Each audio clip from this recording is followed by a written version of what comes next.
today we begin Purgatory, which is a word meaning place of cleansing, purification. And this is the middle section of the poem, literally a place of transition between the world of hell and all the evil that we have witnessed, and then the realm of glory, which is going to be paradise. Let me say a few things about purgatory, both as an idea and as a poetic construction, Dante's poetic construction. As an idea, the way Dante understands it, purgatory is part of human geography.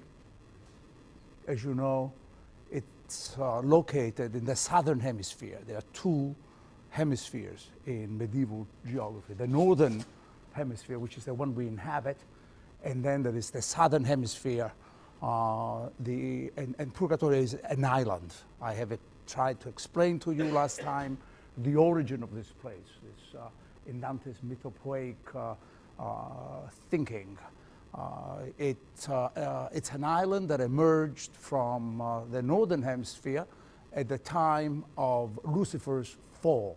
The earth trembles and retreats, that's the idea, as Lucifer approaches, and thus it creates the void, which becomes Hades, the abyss, and the island, and the Purgatory emerges on the other side, the southern hemisphere. At the top of the Purgatory, there is the island of, there is the peak, there is the Garden of Eden, there where God placed Adam and Eve, so that from this point of view, Purgatory is part of human geography, but it's historically inaccessible to human beings.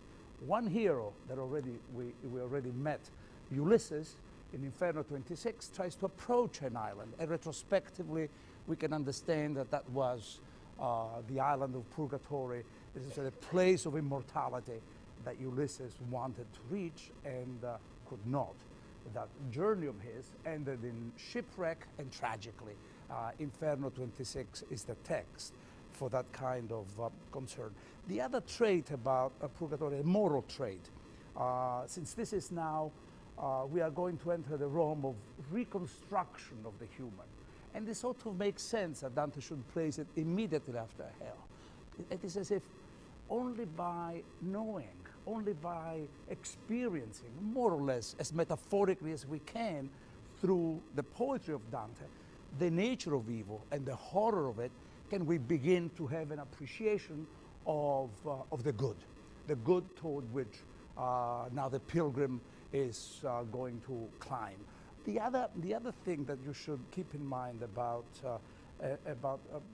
Purgatory and the difficulties that the poet will have is the following.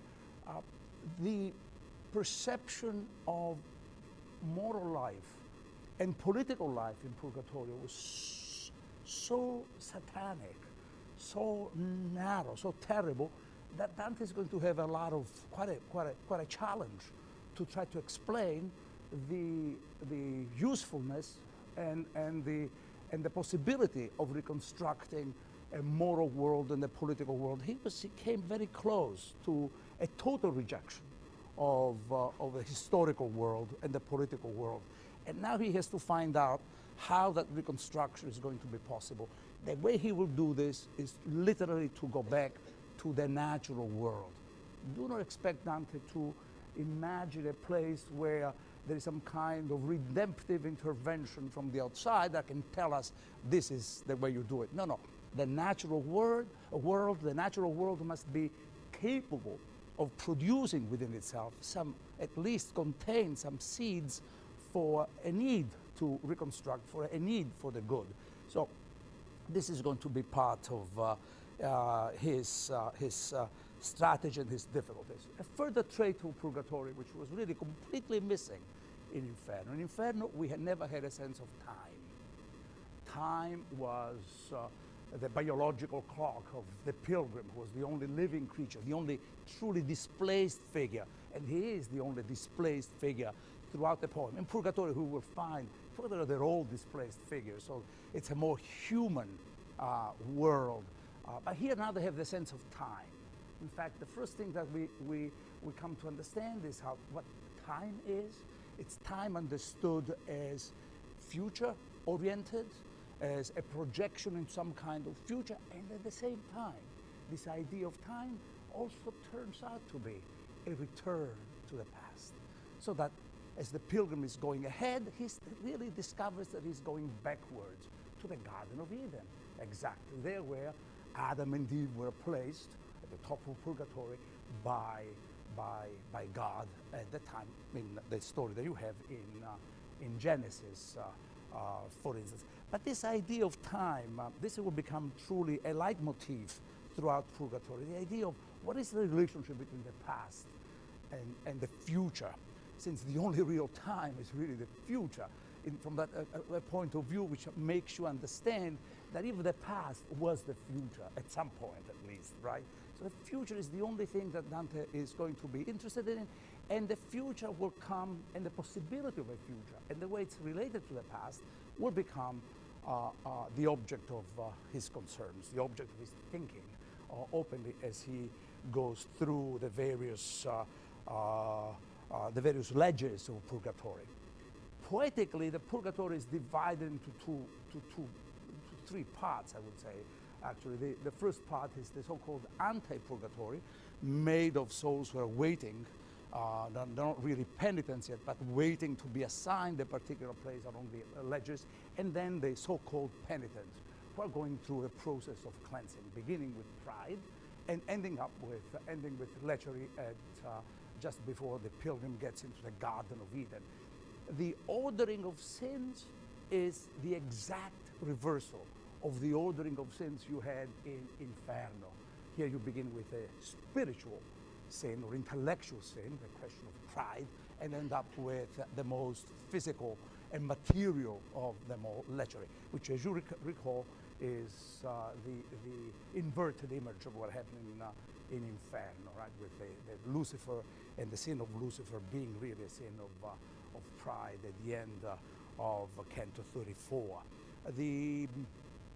Well, having said this, maybe other things will come to mind as I go on today. And let me begin with some other couple of details as I just plunge into the Canto I. Where is the pilgrim now? The poem, the journey began on Good Thursday, as it's called, right? Dante spends the first night, but the real journey begins on Good Friday, in a clear imitation of Christ's harrowing of hell, and emergence into the light on Easter Sunday. That's where we are now, Easter Sunday morning. If the Inferno begins at dusk, and therefore with the idea of the approaching night, the night that stands for the unknowability of whatever he's going to confront. Dante is fascinated with the idea of the night throughout Inferno. Remember Ulysses, who travels following the sun and then ends up really gazing at the night, the unknowability of his destiny, the unknowability of the place even where he is. Now we begin with dawn. And therefore, Canto I of Purgatory becomes that which in Provençal literature is called an aubade, or from the word aube, alba in Italian, A-U-B-A-D-E, the song, the dawn song. A song that in many ways reverses the grand tradition of the erotic lyrics of Provençal poetry, where the dawn becomes the unhappy time for the parting of lovers, and here now it's regained as the great time when finally the pilgrim can go on and the poet can go on mapping, literally now mapping the journey, sailing through or ascending, as the metaphor that he asks, that he adopts can be. And the poem, the second part of the poem, Purgatory, begins, first of all, with an image of water, and therefore it carries further this motif of the cleansing and purification, but really with a better metaphor from our point of view, to course over better waters. The little bark of my wit now lifts her sails, leaving behind her So cruel is he, and I will sing of that second kingdom where the human spirit is purged and becomes fit to ascend to heaven. But here, let poetry rise again from the dead. O holy muses, since I am yours, and here let Calliope rise up for a while and accompany my song with that strain which smote the ears of the wretched pies, so that they despaired of pardon.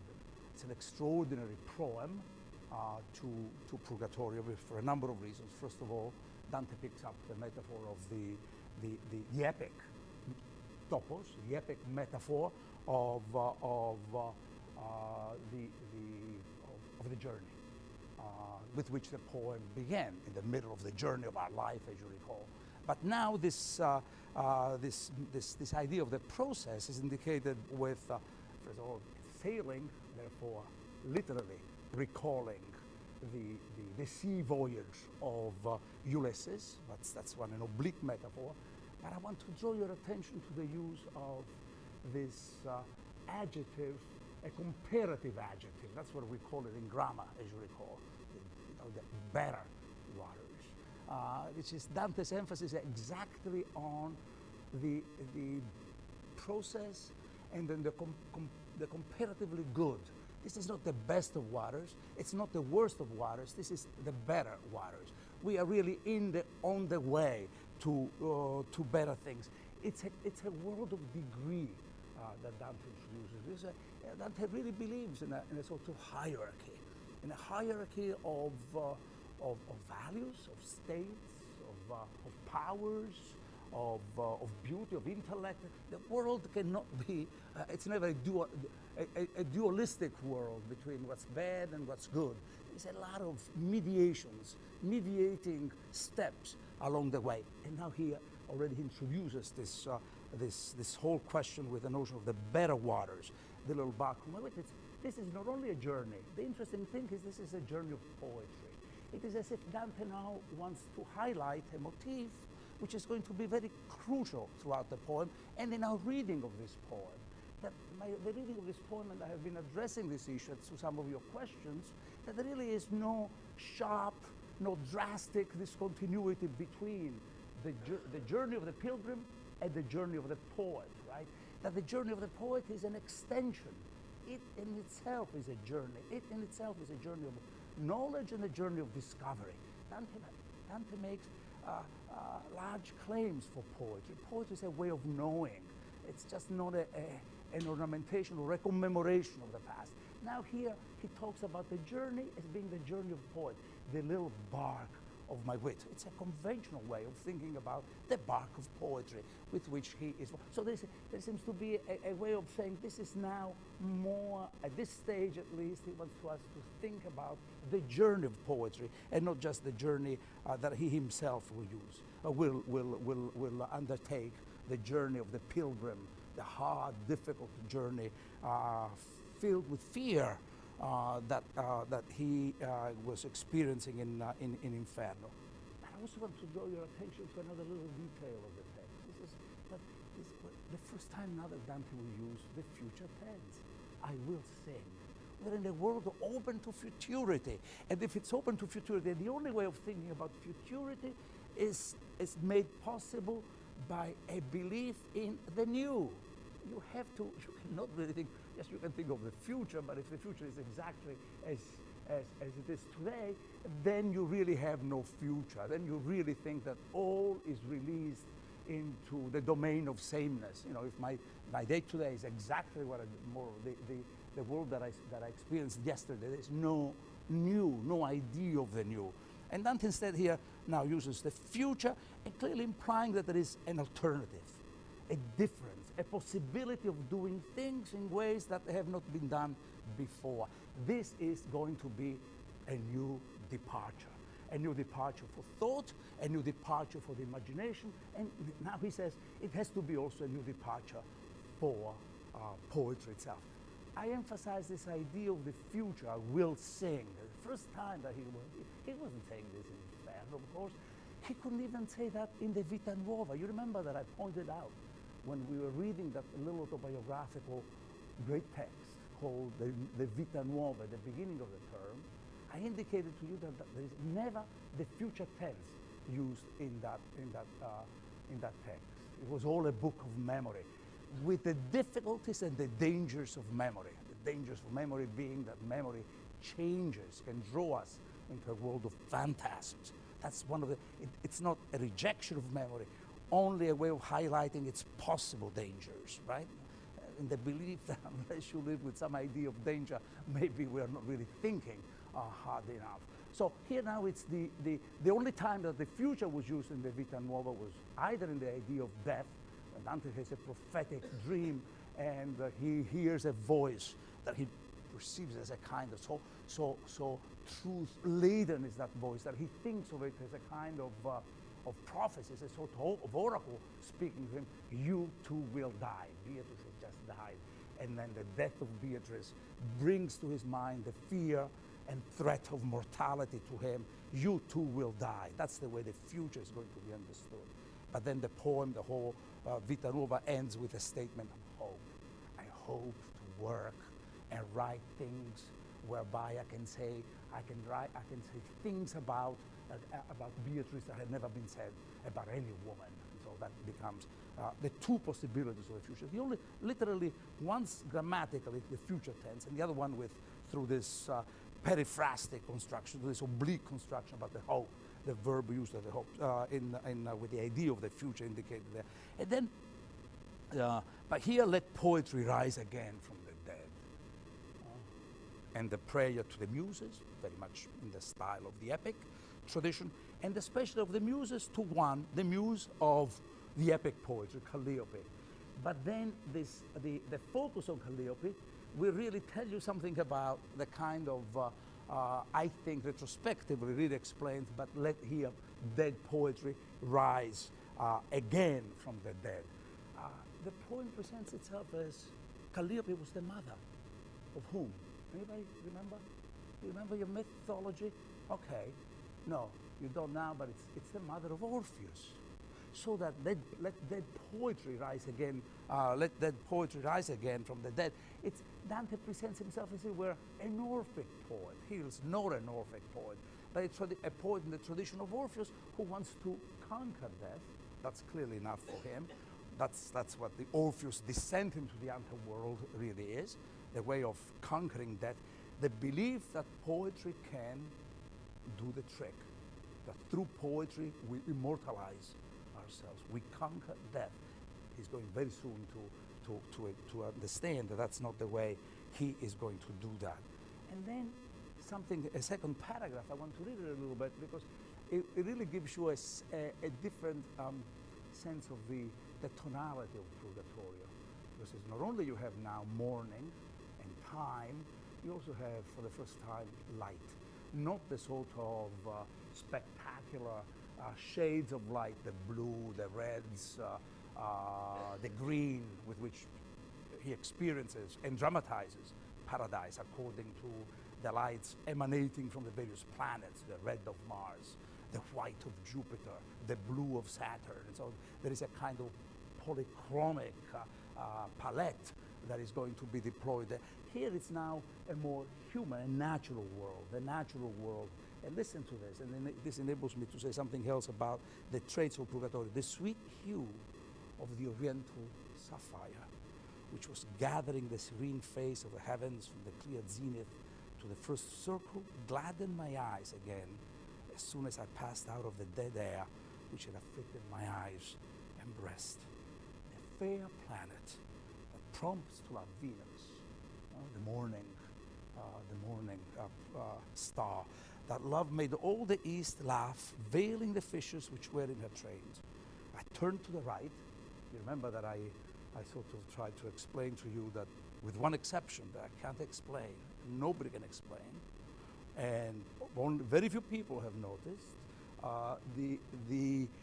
Dante now is turning to the right, which is to say that even while going down, spiraling down in the world of hell, he actually was going to the right, though he said that he was going to the left. He was going to the left because he was upside down. Now he is right side up, and so the directions of the human world are going to be to be regained. So I turned to the right, he will never use this image again, and set my mind on the other pole, and I saw 4 stars never seen before, but by the first people, Adam and Eve. The sky seemed to rejoice in the flames. O widowed regions of the north, since thou art denied that side. The northern hemisphere is where we are. Dantes in the southern hemisphere. He is connecting with us, telling us what we are deprived of by not knowing, by having lost paradise. A couple of things that I will not, since Dante will go back to these images, the way he literally orients himself. The metaphor he uses is that of here is the oriental light. And the way he's always orienting and reorienting himself, how do you know where you are, is now in Purgatory and also in Paradise, when thinking about characters here on earth and recalling their lives, is always by looking at the East.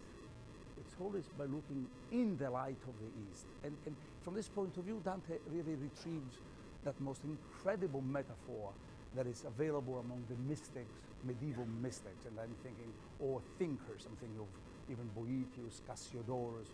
I hope they're not just names for you, who think, who believe that you can only think, that we in the West, a Western light, can only think by looking toward the East. That the way in which we can be orienting ourselves is by trying to capture the source of that light. And I mean this in the most metaphorical and, as we shall see, the widest senses possible. But that's all he's saying now. But at the same time, and the language, it's incredibly how it has shifted between the first paragraph and the second paragraph. That which seems to be the excitement for the light that now he's experiencing again, it's Easter Sunday. He understands the resurrection. This is going to hit him very, very strongly now. But it's also an elegiac. The tonality is elegiac. The idea of what we have lost, the widowed region of the northern hemisphere, the sense of general loss, though it's a provisional privilege for him to see all this. But this indicates and introduces that the extraordinary tension, poetic tension in Purgatory, the dialectic between excitement for the future and an elegy for the past. The pilgrim is caught in between, and we shall see the consequences between. This is still at the level of tonality, I would call it, but we shall see what this really means in a moment. As Dante approaches now, I had drawn my grays and so on. This is lines 25, when I had withdrawn my gaze from them, turning to the stars, turning a little toward the other pole, where the wind had already disappeared, I saw beside me an old man alone, worthy by his looks of so great reverence that no son owes more to a father. His beard was long and stretched with white, and his hair the same, a double tress falling on his dress, etc. This is going to be the encounter with Cato. And I want to talk about Cato. Well, let me just give you a little bit of extra Dantesque information. I mean, in a way, this is, you probably do not know, that this representation, we call it the scriptio of the old man with a beard all white, streaked with white, but on two sides, really is the paradigm, the model that Michelangelo writes. Michelangelo follows in his conception of Moses, though Dante doesn't lose sight of the fact that this is Cato. Just a little piece of how Michelangelo read this particular meeting. So, who is this Cato?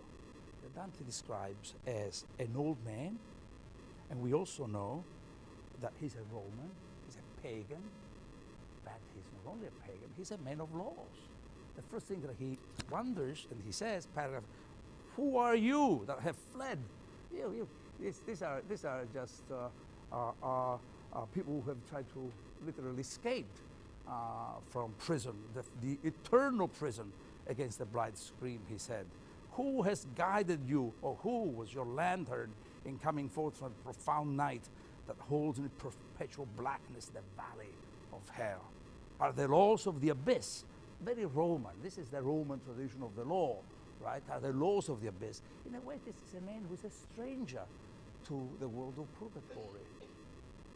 He certainly doesn't seem to understand that there may have been some grace. That maybe Dante and his guide are here out of some providential intervention, which has not to be explained by laws or by natural or by the laws of nature or by man-made laws. Are the laws of the abyss broken, or has a new decree, he wonders, been made in heaven, that being damned, you come to my cliffs?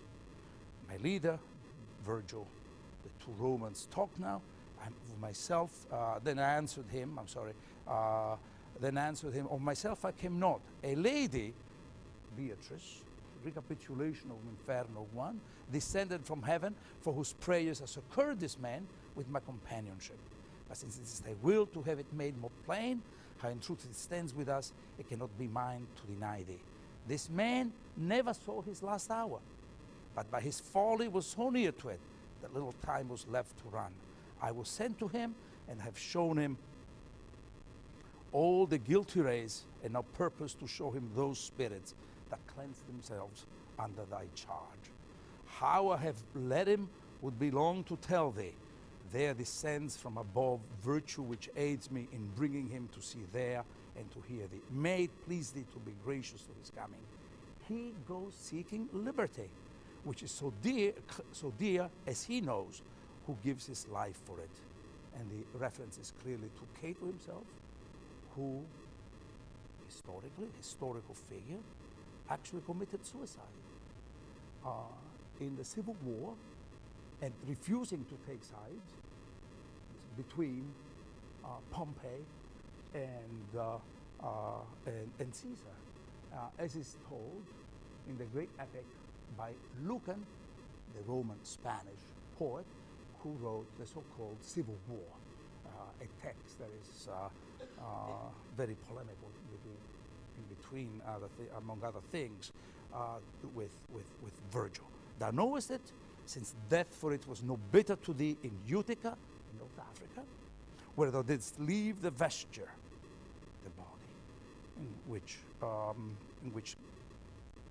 in the great day will be so bright.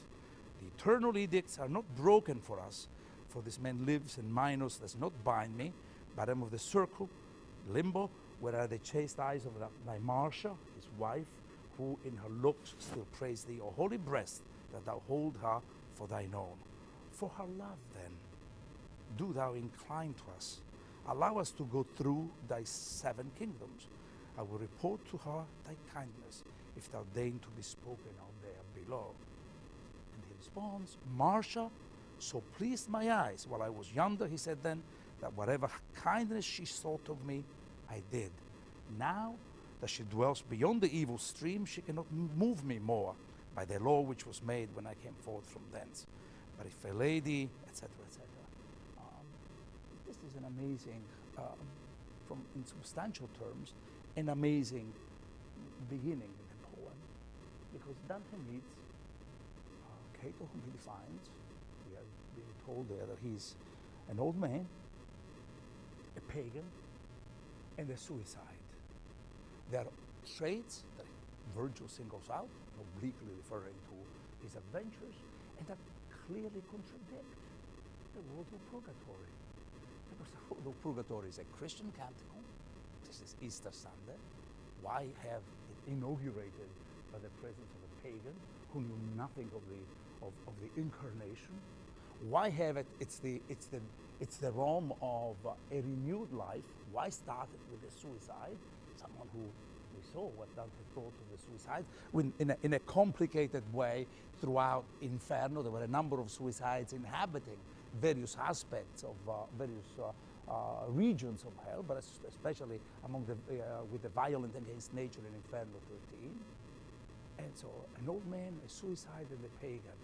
Why does he do this? A figure that he draws out of the world of Lucan, what we are told about him is usually whenever you have representations of the beyond, you always have a young man, for instance, a juvenis. For instance, this is a character, the Latin term meaning a young. In Alain Delille, for instance, there is always a young man or a young woman welcoming to indicate the renewed life, the novelty, the freshness of a life. You certainly don't have an old man, and you certainly do not have a suicide. Now, the question of the suicide is probably the easiest to determine, because Cato's suicide is a suicide for freedom. And let me say a couple of things about freedom, because it's, I call Purgatory really the domain of freedom. It's really the place of freedom. That he begins here explaining as if it were a political but also moral state. It's a political because it's a refusal of the disarray and chaos brought in by the war between Pompey, brought in by the war between Pompey and Caesar at the time of the Civil War. But it is also a moral state because Cato decides to put an end to his life in a sort of sacrificial move, as if to draw attention to the way in which the state had been killed, had been destroyed by the rivalry between these two great figures who have not opposed, but have a rivalry about power. Freedom is the fundamental problem. It's a Roman issue, let me just say. Dante wants us to think of it at the very beginning of Purgatory in pagan intellectual terms. Freedom. The whole Purgatory ends up with the pilgrim regaining and being crowned, as he'll say, with the attainment of free will. So the whole poem really moves this idea of Cato's search for freedom, quest for freedom, and the pilgrim attainment of free will. Now, there is an obvious relationship to begin with between freedom on the one hand and I would say the future on the other, right? The poem begins with the future, and now we are going to be said what is a virtue of the future. You cannot conceive of freedom unless you have an idea of the future. You cannot conceive, you understand the connection between the two? You cannot conceive of a novelty unless you have an idea of the future and unless you have an idea of freedom. The notion of originality is actually, even poetic originality, is impossible unless it's tied to a certain idea of freedom. It presupposes them all, so that the attainment of freedom really means a poetic originality, idea of the future, the notion that things can be different. If I am a slave to the past, if I'm a slave to a political order, if I'm a slave to my own vices, as internalized as that quest can be, then I really have no freedom. Cato embodies one who refuses living, if living means living in a state of tyranny to civil war, violence, and therefore to the impossibility of a moral life. Okay, so that's easy to determine, that's easy to explain. I even think that the notion of the old man can be explained. Dante wants to draw our attention, first of all, that somehow this search for the future, it's not an alternative to the past, it grows out of the past. So that he's rejecting the idea that there may be some sharp distinction between the two, and that the seeds of the future are already contained in the past. A figure such as an old man, Cato. The third problem is the question of his being a pagan. And this brings me back to that which is the project, Dante's project in Purgatorio. The project is that he must make a careful distinction, which St. Augustine could not make in the City of God. Dante will make it. That's Dante's target, polemical target. Augustine really distinguishes between the earthly city and the heavenly city. And the heavenly city may live on earth, but it's really a pilgrim church going on toward the beatitude and the encounter with God. The earthly city is corrupt and in many ways not assimilable to the world of the redemption. This is made, if you are an Augustinian and you have very subtle view of Augustine, may strike you as crude, but I don't think that it really violates the essence of that dual idea between the earthly city and the heavenly city. Dante is literally talking against the Augustinian dualism. There is in nature, there is within the pagan, secular, historical world, there are seeds that can become crucial for the making of the political, for the making of a new moral life that will be really consonant with, not dissonant with, in accord with the redemption and the Christian redemption that he will be actually seeking. Keep this very much in mind.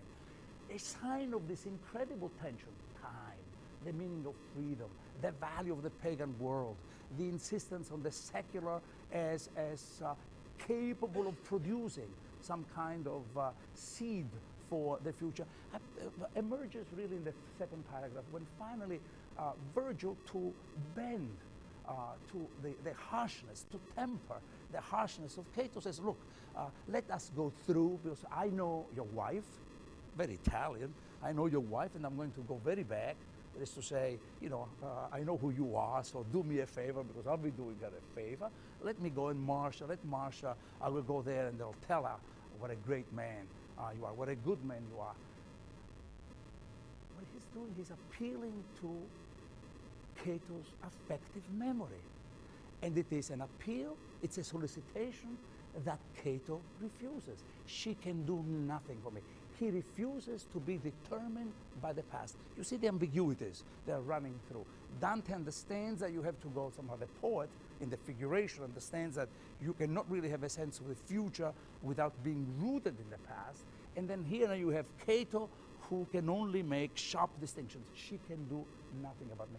But I could tell you that this is the appeal to Marcia, the appeal to Marcia's memory for Cato can become also, is full of ironies, and I will only tell you, will take us too far afield. I can tell you that in effect, in the history of Cato, Marcia had left Cato, had asked Cato to divorce her because she wanted to marry somebody else. And at the death of the other husband, Marcia asks Cato to take her back, and she will. And Dante recounts this whole story in the banquet and views it as a sign of the extraordinary generosity of this man. So that there is all of that lore in the background of this reference to Cato. But from our point of view, then, it is a question of the power of memory and the limits of memory. And then finally, he will go on saying, giving some, Cato will go on giving some rules that he has to follow in the process of cleansing. You go and wash yourself from the stain of inferno, he will tell him, and gird your loins. They will be there. He will mention, go to the desert shore, therefore go and, this is the last paragraph, the dawn, here is the dawn song, was overcoming the morning breeze which fled before it, so that I descried far off the trembling of the sea. We made our way over the lonely plain, like one who returns to the road he has lost until he finds it seems to himself to go in vain. When we were at a part where the dew resists the sun, and being in shade is little dispersed, my master gently laid both hands outspread on the grass. I therefore, aware of his purpose, reached toward him my tear-stained cheeks. That's the ritual of purification, which he, the pilgrim, must undergo, and on them he wholly restored the color which hell had hidden in me. We came then on the desert shore that never saw men sail its waters, who after had experience of return. Whom are you supposed to overhear here? What is the reference to? Anybody? Absolutely. He makes it very clear that Cato and Ulysses are the two pagans. There is a difference. He intrudes, he insinuates a distinction within the body of pagan culture. Ulysses on the one hand, and his own transgressive search for knowledge, in the belief that really there is no knowledge without transgression, which is considerable and would be worth considering. And on the other hand, the experience of Cato himself. Now we are here with a different pagan. There he girded me as the other had bitten. That's a phrase that comes straight out of Inferno 26. Oh, marvel, For as the lonely plant he chose, such did spring up again immediately in the place where he had plucked it. So Dante has to gird himself the way journeymen would whenever they undertake a journey in antiquity. You know, whether it is the biblical journeyman or the Romans, they gird, they put this girdle around themselves. They gird their loins.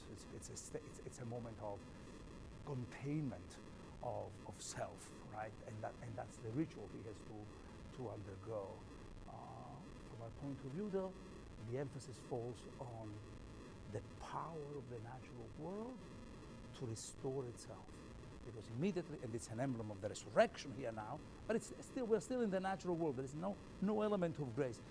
Nature, the plant, in an inversion of what had happened in Inferno 13, the plant rises again, is born again. And now we come to Canto II. The situation changes somewhat, but let me just begin. Another point of it starts with another search for orientation, and I mean that it's an easy pun. The East, the Orient, and orientation for the pilgrim, and now it becomes more clearly Jerusalem, and we'll see the reason why it's going to be Jerusalem in a moment. Well, one reason why, let me just say it immediately, because it has nothing to do with it has to do more with the, let's say, the myth rather than with the text, is that hell and that purgatory is at the antipodes of Jerusalem, against the feet of Jerusalem. Jerusalem was known as the navel of the earth, and now we are in its in purgatory at its antipodes. And so it starts. Already the sun had reached the horizon, whose meridian circle covers Jerusalem. So Jerusalem will become the point of reference, with its highest point. And night, circling opposite it, were issuing from the Ganges with the scales, which fall from her hand when she exceeds the day, etc. I was white a rosy cheek of fair Aurora, with her increasing age were turning orange. We were still beside the sea, like those that ponder on the road, who go in heart and in body linger. An extraordinary image of dislocation, of being body and mind, and aware of a break between the two, who have expectations and hopes of moving ahead, and yet they are kept in place by the heaviness of the body.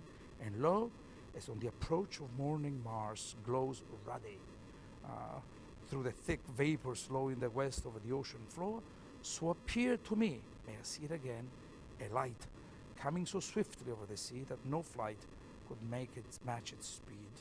And here he sees a boat, a fast boat, carrying the souls of penitents who are reaching the banks of purgatory. The very opposite of what we saw with Charon's boat in hell, the boat of, you remember, of the sinful souls. And then an angel of God and so on. Then, as the divine bird came toward us more and more, he appeared brighter, so that my eyes could not bear, lines 38. I cast them down, and he came on the shore with a vessel so swift and light that the water took in nothing of it. On the poop stood the heavenly steersman, such as the blessedness that seemed written upon him, and more than 1,000 spirits sat within. And they sing a psalm. In exitu, Israel, the Egypto. Psalm, according to the Vulgate, 1:13. It's the psalm in which the Jews are remembering their exodus from the bondage, the slavery in Egypt, to Jerusalem. That's it. That's really the story. This book of Exodus, in exitu Israel, the Egypt. You understand retrospectively the reference to Jerusalem that gives a kind of unity to this whole canto. It's a song. It's a psalm that a number of things about this. The only text that Dante cites, textually cites, he make references to the Bible all the time, but the only text of the Bible that Dante really cites literally and takes from textually is always the Book of Psalms. Probably an acknowledgement that it's poetry, and that he responds to that poetry. but especially he does so not only because it's probably the text where for the first time we have a representation of subjectivity in Western consciousness. It's the story of someone who is looking inward and finding out the diseases of self, the appetites, the passions, etc. That may be one reason, since he's engaged in that kind of, he himself, the pilgrim, is engaged in that sort of quest. But there is another reason, I believe, because the Psalms are basically lyrical recapitulations of the story of Exodus. So that Dante is saying that Exodus is the figure, that the Divine Comedy is the lyrical representation of the story, the biblical story of Exodus. That he too, that this human history is engaged in that search, a search from slavery to liberty. So let me just pursue this a little bit from another point of view. In Canto I of Purgatory, we saw the representation of Roman political moral liberty. Now we have an idea that the whole of history is really engaged in this exodus, a journey toward liberty. Two types of liberties, a Roman one and a Jewish one, which Dante wants to connect. It is as if he understands that there are two traditions, both of which are based on a quest for liberty. That there is a sense of, in both of them, though in different ways, a sense of beginning that he must try to harmonize. He must try to explore and probe in depth. What do they mean and what are they about? In one, a kind of legal idea, moral, political idea of liberty, Cato, that comes to the point of self-destruction. And the other one, the question of spiritual exodus. By the way, a second thing I can say about this reference to this Psalm 113 is that Dante uses it as the basis for explaining his use of allegory.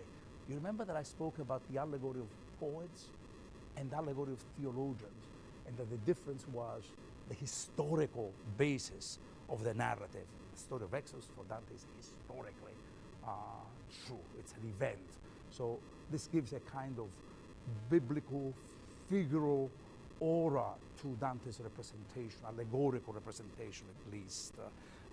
And the third thing I have to say is that the story of Exodus in many ways embodies, crystallizes the real intellectual issues of Purgatory. What is the story of Exodus about?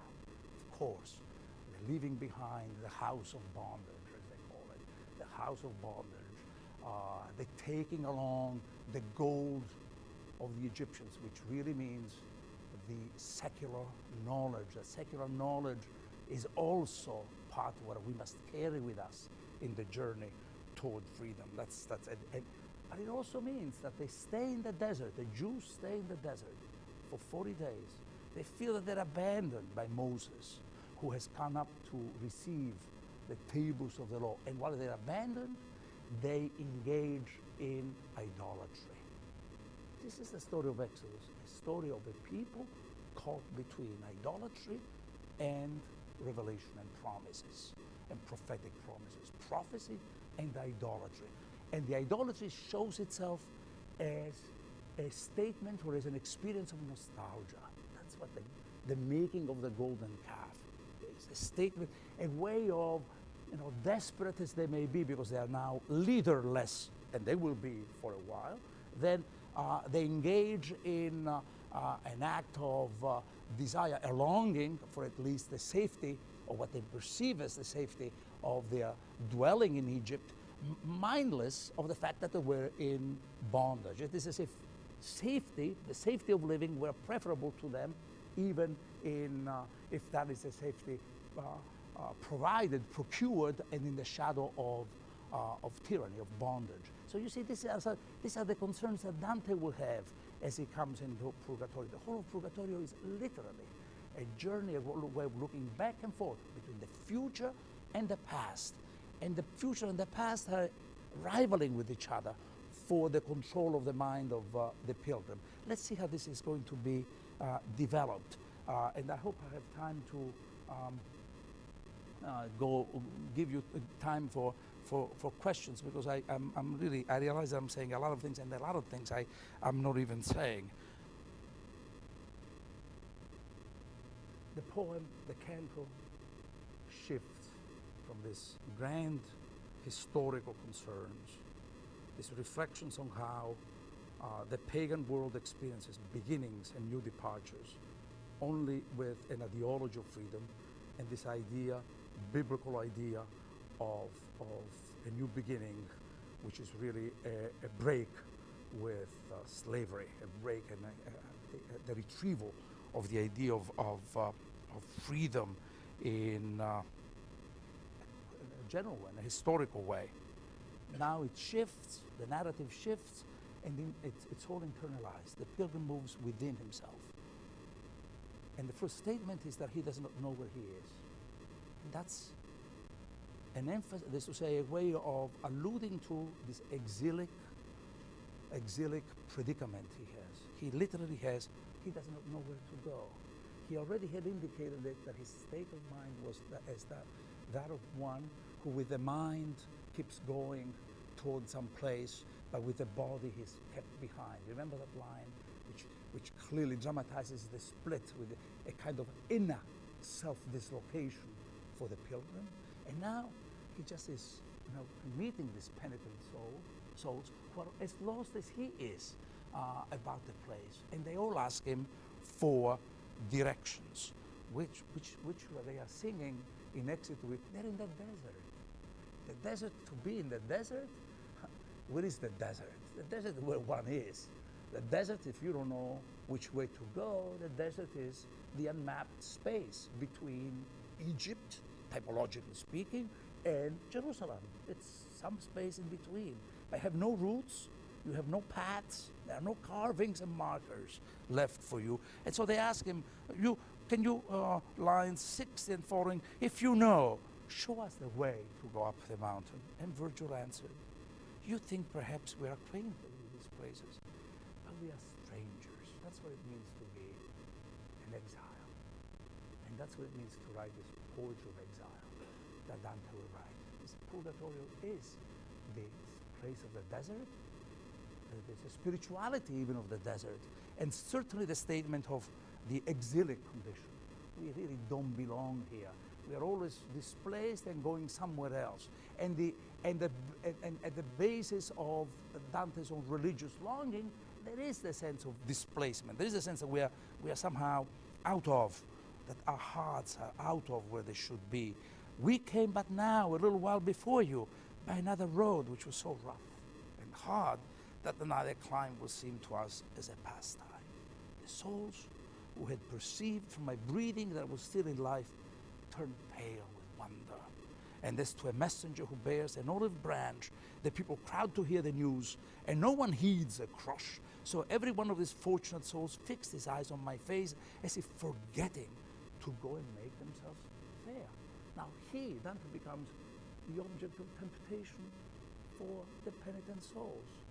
They should be going somewhere, they should be going up the mountain, and yet they stop where they are. So another way of thinking about forgetfulness and the sense of a name, of a place to reach. Let's see how this is developed.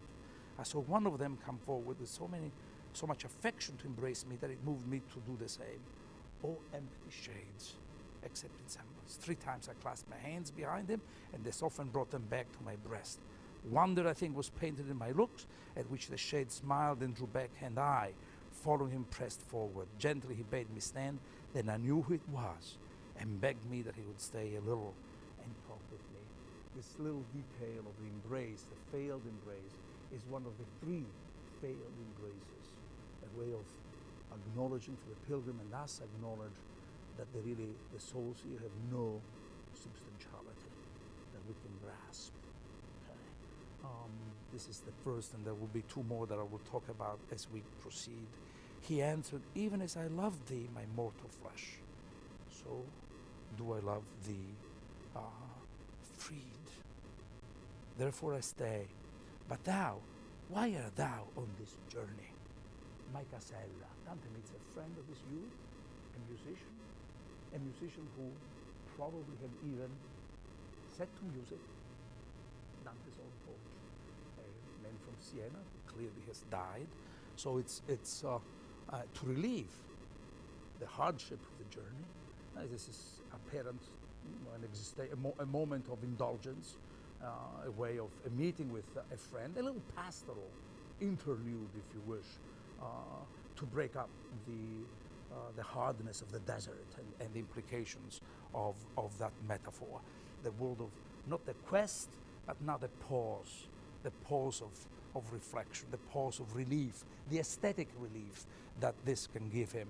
My casella, to return at a time, why are you take this road? But from thee, how has so much time been taken? He said, no wrong is done me, etc. He explains how he got here.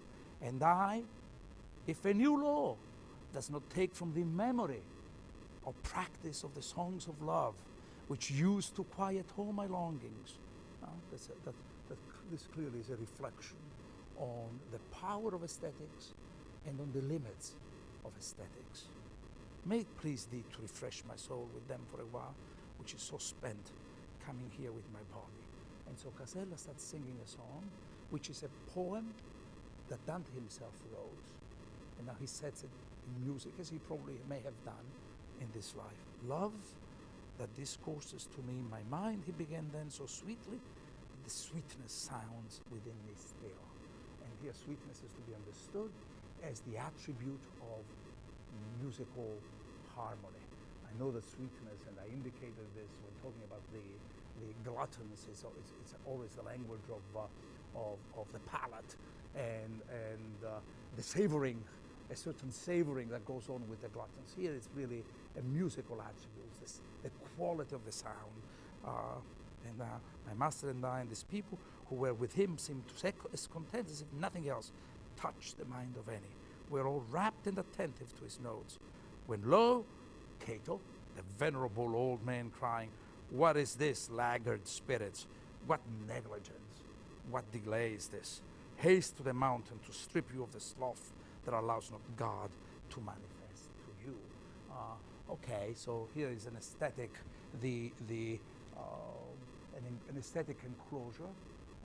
The poet listens to his own song with a little touch of narcissistic temptation. There his casella is playing up to him, reassuring him, giving him a sense this is you, and I know who you are, and they're all wrapped and they forget about the ascent. And then of course Cato comes, the ethical voice, the voice of the law. So you may have a kind of, you may even want to write about this scene as a sort of conflict between aesthetics and ethics. How are they working against each other? But one thing is clear here, that Dante is forgetful of the real lesson that he had learned in the encounter with Cato. It had just happened that Cato himself, therefore he intervenes, and his anger is the anger of the teacher. He says, but I just explained to you what the problems are. Cato, Virgil had approached Cato and had hoped that Cato could be swayed by the memory of the past. And Cato had rejected the power of that memory. The affection even and the pleasure of that memory. Dante comes in Canto II, and he's involved in, let's call it even an idolatrous moment, the moment where he just witnesses something that he has been making, that he has built, he has composed, is taken in by it, but essentially that has the power to distract him from his own ascent. He has forgotten the reasons why he is here in Purgatory. And so the whole of Purgatory begins with the explicit statement about the importance of new beginnings, new departures, the recognition that everything new and the future can only come out of some sense of the past, and then the discovery that the past can interfere, can intrude, and therefore the steady process of a continuous quest, a continuous rethinking opens up in front of the pilgrim and in front of us. And the interesting thing, and here I stop, Cato uses one word. What kind of negligence is this? And you know what the word means, negligence. We're all negligent. But what are we when we are negligent? What does the word contain? Since we're talking about beginnings, we should talk about etymology, which is the language of beginnings. Negligence means not to choose. what Cato is reproaching Dante and his guide and all the other souls is reproaching the power of poetry to produce this atmosphere of non-choice. And obliquely, that's then what his ethics is, that we are always engaged in an act of choice. He speaks from the perspective of freedom, which literature, or the poetic text that Dante evokes, has the power to tame and somehow, for a moment at least here, neutralize. So you see the extraordinary degree of self-reflection and self-reflexiveness of Dante from all points of view. And let me stop and see if there are questions, and I hope to be able to answer some of these elements in the introduction of Purgatory.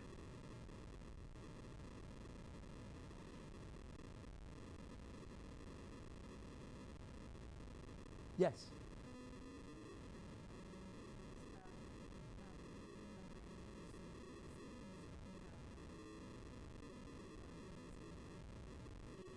The bark is wit, it's called in English, yes.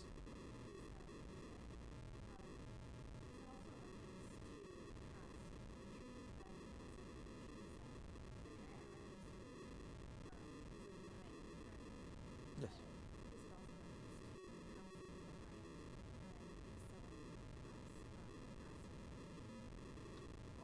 The question is the metaphor at the beginning of Purgatorio, when the poet says that he's leaving behind such a cruel sea.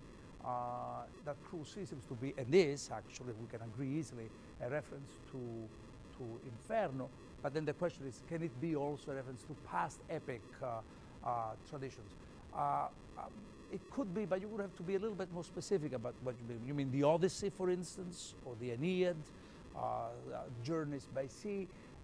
Dante is, the Divine Comedy is constantly imbricated with these other poems. And in fact, the great poem that he recalls, a past epic tradition, is Lucan. And he chooses Lucan because Lucan is, so I'm coming back to your question and trying to welcome it and say that indeed it's possible, but I have to explain why I think it's possible. Lucan's Pharsalia is a unique text in the epic tradition because it deliberately places itself as a historical work. The polemic of Lucan toward Virgil is that Virgil, sure, he was talking about the foundation of Rome, and for a Roman there's nothing more historical than that. As you know, the Romans are some practical people that will calculate history from the foundation of the city. There's never a scheme about the Garden of Eden or Bede who starts writing about unknown events in the past or whatever. The Romans starts with the foundation of the city, living. Virgil writes about the origin of Rome, and from that point of view, he's a historical author. But he mixes his historical accounts with so much myth-making that Lucan rejects that form of poetry. And he writes an epic about the civil war.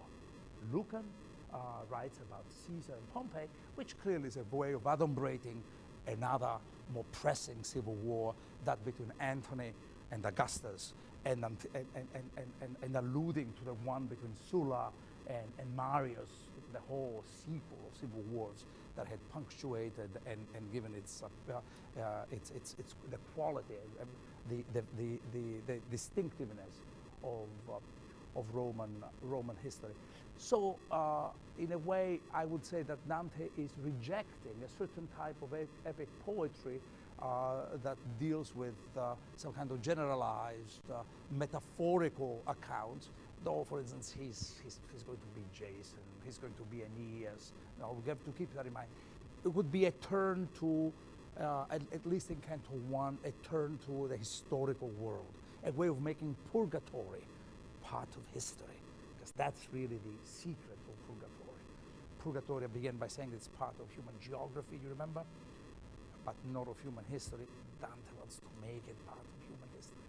We really can go back to the Garden of Eden, if not directly, through some reconstruction and shadowy prefiguration, something that looks like the well-being of the Garden of Eden, something like a, not really utopia, but something can approach the order of the Garden of Eden. I must have confused you with this answer. And if so, oh, good, thank you. Well, of course not, but I think that I was going 5 different directions, and I apologize if I did. Yes?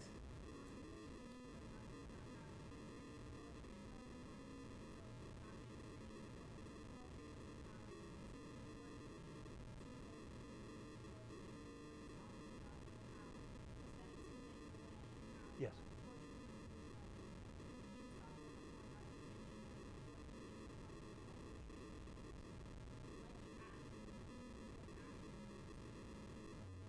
Yes, great question. The question is that I began by talking today about the journey of poetry, and really ended with the idea of the danger of poetry, that aesthetic self-confrontation that that the poet Dante has with a poet of his own youth. So what gives about this tension? Since I'm talking about a tension between two modes of poetry, I claim on the one hand that poetry is for Dante a way of knowing, and then he seems to get in the way, a scandal, in a sense, a scandal. It really makes him stumble. So what is this, the connection between these two forms? Yeah, that is a really great question. I think that Dante understands that, first of all, let me just give him a great deal of credit. By the time Dante writes, poetry was still by and large a little game that the Provençal poets were playing in the courts of Provence and northern Italy. Were little games about secret love stories, little games about hunting, etc. Or the great poems of the so-called Goliards, the gluttonous ones, the belly worship. Dante comes along and says, no, this vernacular poetry can really become the medium for knowing everything that we can, humanly can, about ourselves, about God, and about all the things that we believe in, and the things that we would like to believe in, all the hopes and defeats that we have. So that's the great idea of what it means. And so from that point of view, Dante engages poetry within the circle of knowledge, or what I call the encyclopedic compass of knowledge. So he involves all the sciences.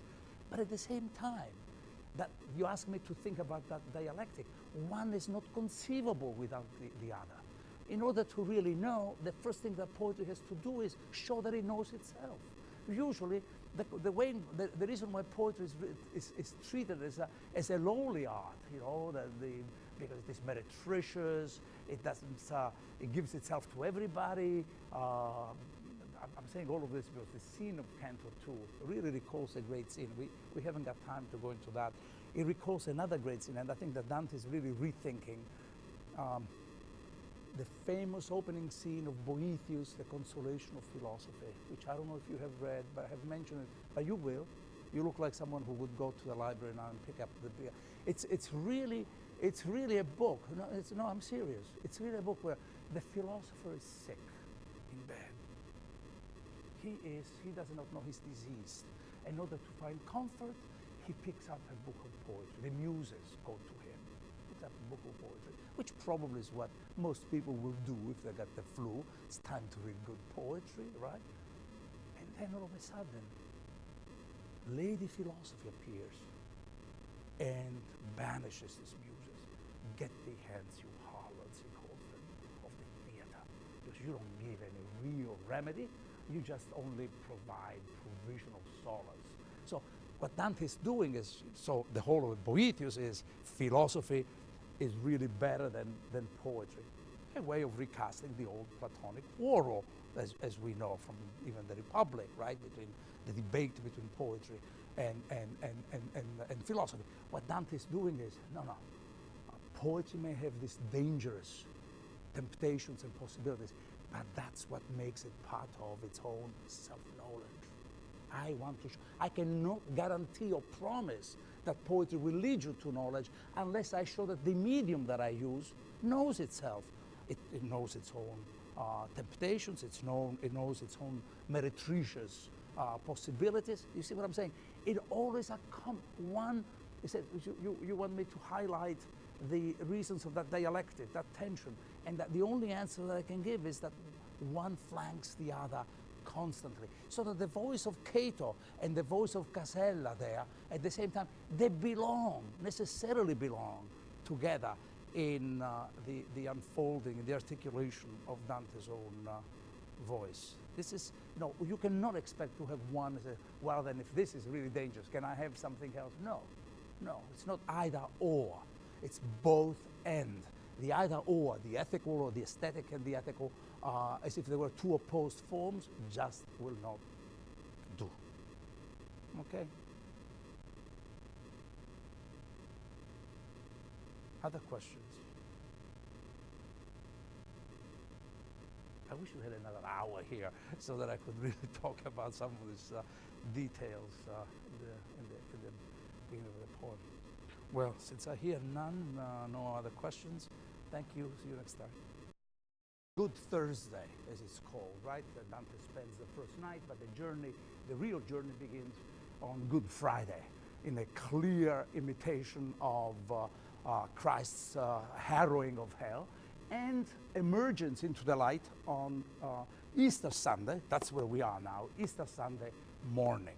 If the Inferno begins at dusk, and therefore with the idea of the approaching night, a night that stands for the unknowability of whatever he's going to confront. Dante is fascinated with the idea of the night throughout Inferno.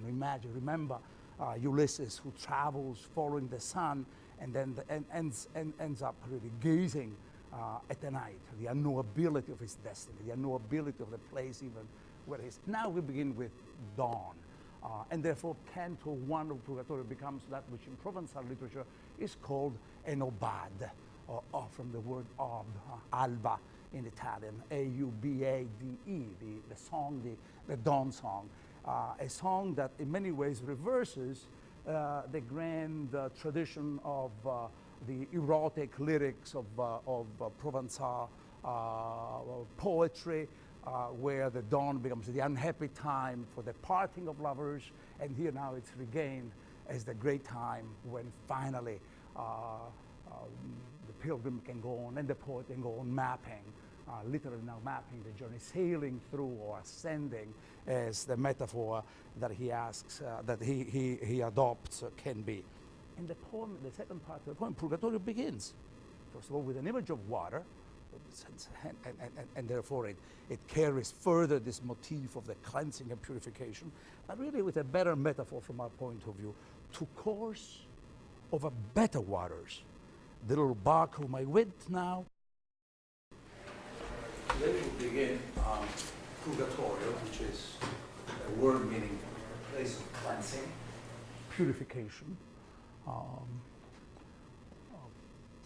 And this is the middle section of the poem, literally a place of transition between the world of hell and all the evil that we have witnessed, and then the realm of glory, which is going to be paradise. Let me say a few things about Purgatory, both as an idea and as a poetic construction, Dante's poetic construction. As an idea, the way Dante understands it, Purgatory is part of human geography.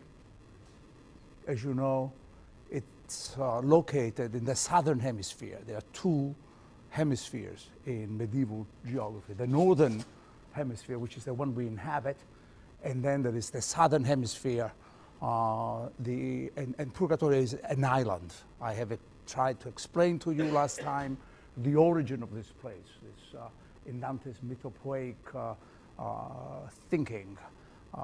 It's an island that emerged from the northern hemisphere at the time of Lucifer's fall. The earth trembles and retreats, that's the idea, as Lucifer approaches, and thus it creates the void, which becomes Hades, the abyss, and the island, the Purgatory emerges on the other side, the southern hemisphere. At the top of the Purgatory, there is the island of, there is the peak, there is the Garden of Eden, historical world and the political world. And now he has to find out how that reconstruction is going to be possible. The way he will do this is literally to go back to the natural world. Do not expect Dante to imagine a place where there is some kind of redemptive intervention from the outside that can tell us this is the way you do it. No, no. The natural the natural world must be capable of producing within itself some, at least contain some seeds for a need to reconstruct, for a need for the good. So this is going to be part of his strategy and his difficulties. A further trait of Purgatory, which was really completely missing in Inferno. In Inferno, we had never had a sense of time. Time was the biological clock of the pilgrim, who was the only living creature, the only truly displaced figure, and he is the only displaced figure throughout the poem. In Purgatory, we will find, Purgatory, they're all displaced figures, so it's a more human world. But here now they have the sense of time. In fact, the first thing that we come to understand is what time is. It's time understood as future-oriented, as a projection in some kind of future, and at the same time, this idea of time also turns out to be a return to the past.